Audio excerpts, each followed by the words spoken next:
Alright guys, so when we're talking about squats, okay, and squats are one of those movements that we use as personal trainers to identify things that are going on with somebody's body. And actually I can use this rope to kind of show you this a little bit. So you see that I've got it squared up right now so that the line basically bisects my body. When we look at the anterior or posterior view of a squat, you know, if you have in your gym like two mirrors that are stuck together and there's the seam right here, I like to line people up on that seam so they can watch and see what's happening there. Another way that you can do it, and I'd probably actually use two chairs for this, but I would create a parallel line here on the floor and then line up the chair on one side, and then I'm going to find where the chair needs to be, and when I come down I want both knees to touch at the same time, right? So the reason why I would do that is because I want to make sure that I don't have any of this type of movement going on where my hips are twisting one way or another as I'm going down into that squat. And the reason why I don't necessarily want that is, for one, it's an imbalance issue, right? It's not a form issue. A lot of times we get really confused as to what is form and what is a muscle imbalance, right? And so, and a lot of times, you know, people misdiagnose muscle imbalances because it's a form issue or vice versa. So, so here's what's happening, guys. If my hips start migrating to one direction, usually this hip is going to be higher than this one. And what's happening there is that my adductor complex and my TFL and those muscles are particularly pulling my knee to the middle line. Now, that may not be the case. It may not actually be that these internal rotators in the adductors are pulling the leg on the side that my hips are moving to towards the center line. It could be that. It's likely that. But it could be that my glutes, the external rotators, are not active enough, right? So it could be too much activity here, or it could be not enough activity back here. So you might not have a glute on this side that's not firing properly.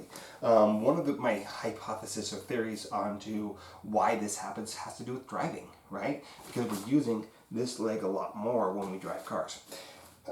So the other thing that could be happening is at the ankle complex here, right? So if your perineal longus, the muscle that runs along the side of your tibia here and goes into the side of your foot, if that one's too tight, it's going to be pulling up on the pinky toe side of your leg, and that's going to flatten out your arch. When that happens, your leg's going to naturally come towards the midline. What could also be happening is this lateral gastrocnemius right here, which is your calf muscle, could be pulling up on your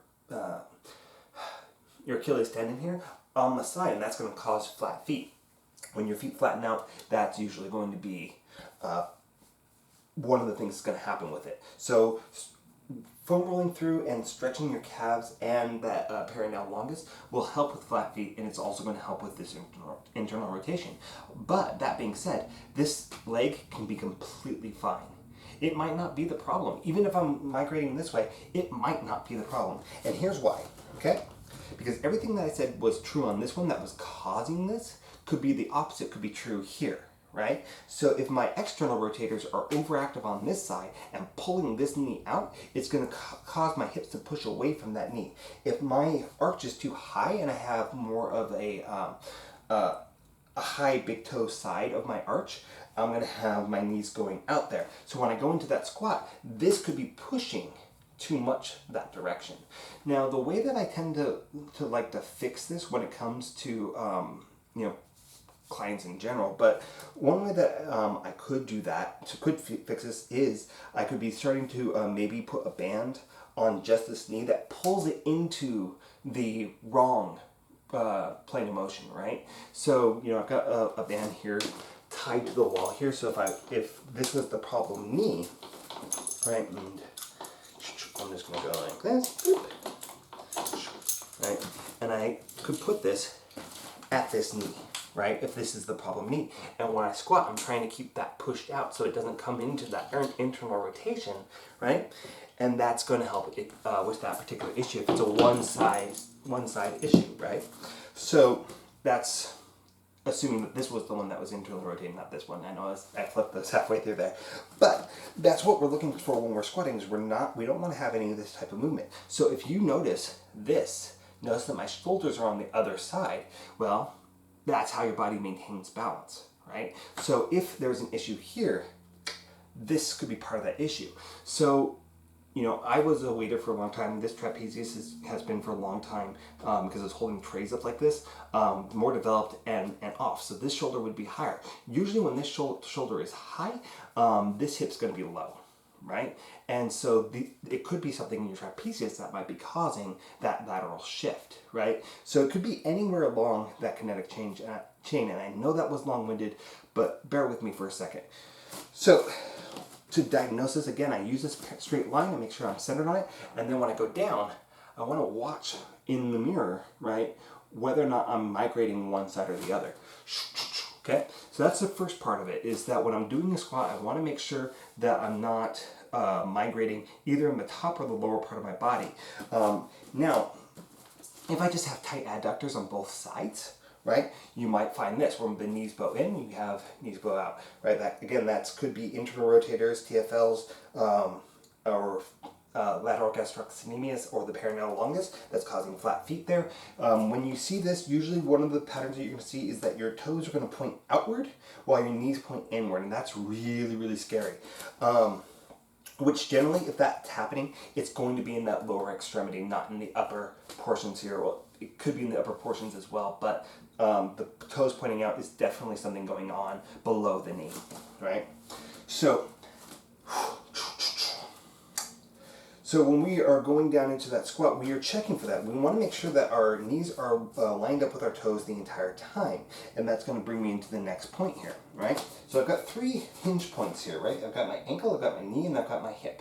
Those are the only parts that move in the squat. The upper body from hip up does not change. Yes, I'm tilting forward and all that, but I'm not flexing my spine to do that, right? So when I come down, my shoulders, right here, this point stays in my center of gravity, right? So you should see here, my back should be in a neutral position. I'm not rounding forward, I'm not arching up to maintain this. So why is it important whether or not your knees go past your toes? Well, I tell people not to pay attention to that. What I want you to pay attention to is where you feel the weight in your feet. I want to feel it from here to here, right? In the back half of the foot the whole time. And if you're not sure, pick up your toes, right? I don't want you doing that all the time, but just to be sure that you can get a feel of where your weight is on your feet.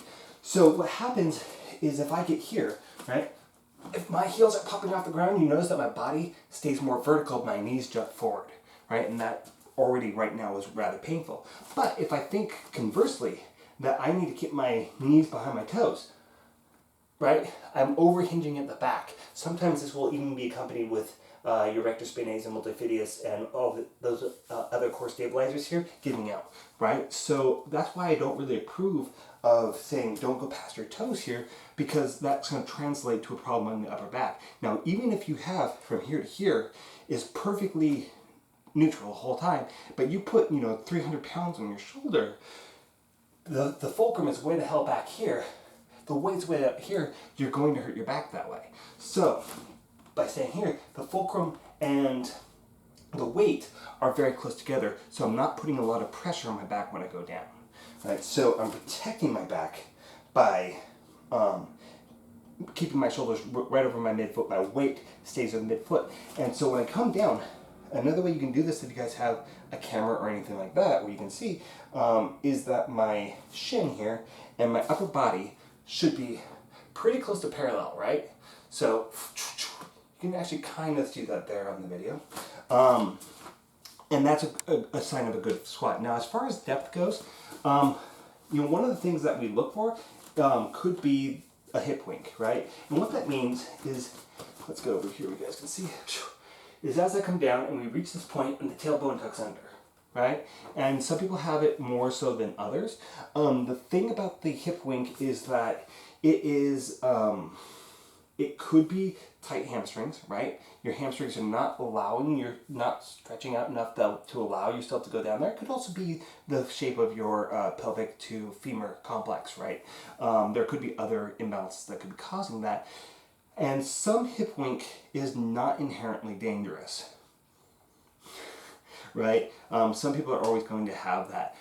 And generally, you go low enough, you're going to have some hip wink, right? It's just not possible for you not to. So take it with a grain of salt, but we want to make sure that that's happening. You know, if you're coming to here, where you're just past 90 degrees, where your femurs are parallel to the ground, if you're getting to that point and you don't have a hip wing, great. If you do, maybe there's something that we need to be looking at there. So I know that was long-winded, guys, but there's your rundown on squats.